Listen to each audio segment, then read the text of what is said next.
Prabu Arjuna Sosrobahu, seri 182, Patih Suwanda. Ditya Kala Marica sempat menyaksikan pertempuran kedua suami dari Nyi Sarpakenaka. Ditya Kardusana melawan seseorang yang sudah setengah baya. Ia belum tahu siapakah dia. Sedangkan Ditya Nopati melawan seseorang yang lebih muda. Ditya Kala Marica melihat bahwa kedua suami dari Nyi Sarpakenaka itu terdesak oleh lawan-lawannya, namun belum membahayakan. Ditya Kala Marica masih berkeliling, ingin menyaksikan seluruh medan pertempuran. Hampir semuanya berlangsung sengit. Pasukan Alengkadiroja belum bisa mendesak mundur, namun pasukan gabungan Mahespati pun masih tetap tertahan. Dentangan senjata dan teriakan mereka sangat gaduh, terutama teriakan pasukan Alengkadiroja yang tak jarang dilontarkan umpatan-umpatan kotor. Sementara itu, para garwa dalem dan para abdi wanita yang sedang mengganti pakaian yang basah sangat ketakutan mengetahui pasanggrahan diserbu musuh yang sangat banyak jumlahnya. Dan keriuhan pertempuran pun terdengar sampai di bangsal para garwa dalem tersebut. Namun sepasukan prajurit Mahespati melindungi mereka dan menenangkan dan membesarkan hati bahwa tak akan terjadi apa-apa terhadap mereka.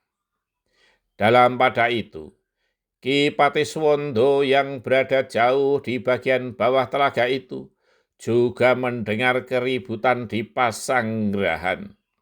Namun ia tak mungkin meninggalkan Sang Prabu dalam keadaan seperti itu.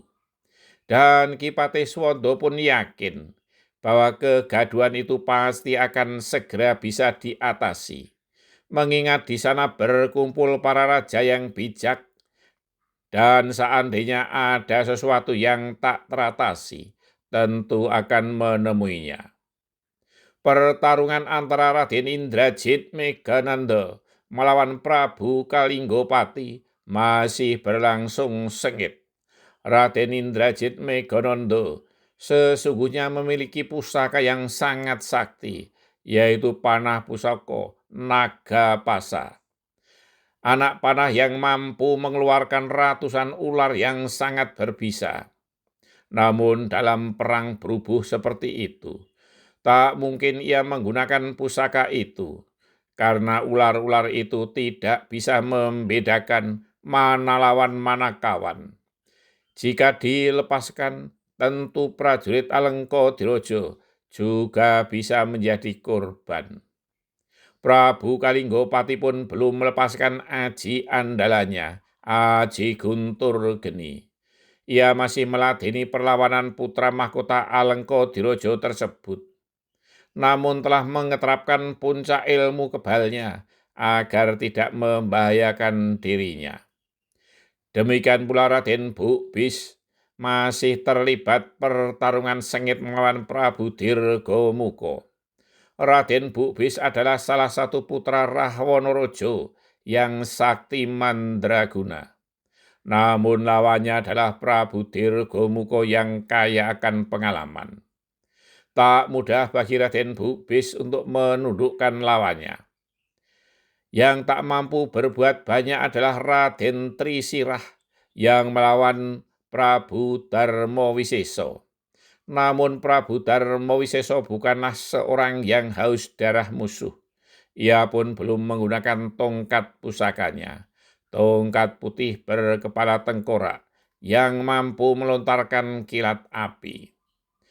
Demikian pula Raden Trimuka yang membentur kesaktian dari Prabu Soda. Beruntungnya Raden Trimuka karena Prabu Soda yang sabar sareh tak ingin secepatnya menundukkan lawan, apalagi membunuhnya. Raden Kumbo mendapat lawan yang seimbang perawakannya, bertemu dengan Patihhandaka Sumekar. Namun Raden Kumbo-Kumbo, putra Raden Kumbakarna itu, masih terlalu muda melawan Patihhandaka Sumekar yang telah matang ilmunya itu. Ia beberapa kali terdesak mundur, tak jauh berbeda dengan yang dialami oleh Raden Aswanikumbo, yang juga putra dari Raden Kumbakarna. Ia mendapat lawan yang sangat tangguh, Prabu Kalinggo Sekti. Prabu Kalinggo Sekti seakan kebal terhadap segala serangan Raden Aswanikumbo yang masih muda itu. Raden Aswanikumbo beberapa kali terdesak mundur. Beruntung salah seorang senopati Alengkodiro segera membantunya. Walau dikerubut dua orang senopati Alengkodiro, namun Prabu Kalinggo Sekti tetap tangguh. Ditya Kalomarica terkejut ketika mendengar Ditya Kardusana mengeluh tertahan. Lengannya berdarah mendapatkan gorisan pedang lawannya. Lawannya ternyata adalah Ki Patih Citrawirya, patih negeri Magadha yang sakti mandraguna pula. Beruntung dua orang senopati Alengkodiro segera menolongnya dan menjadi lawan Ki Patih Citrawirya selanjutnya. Namun darah yang mengalir dari luka Ditya Kardusana cukup deras. Ditya Kalomarica segera berlari mencari Nyi Sarpakenaka, istri dari Ditya Kardusana. Bersambung.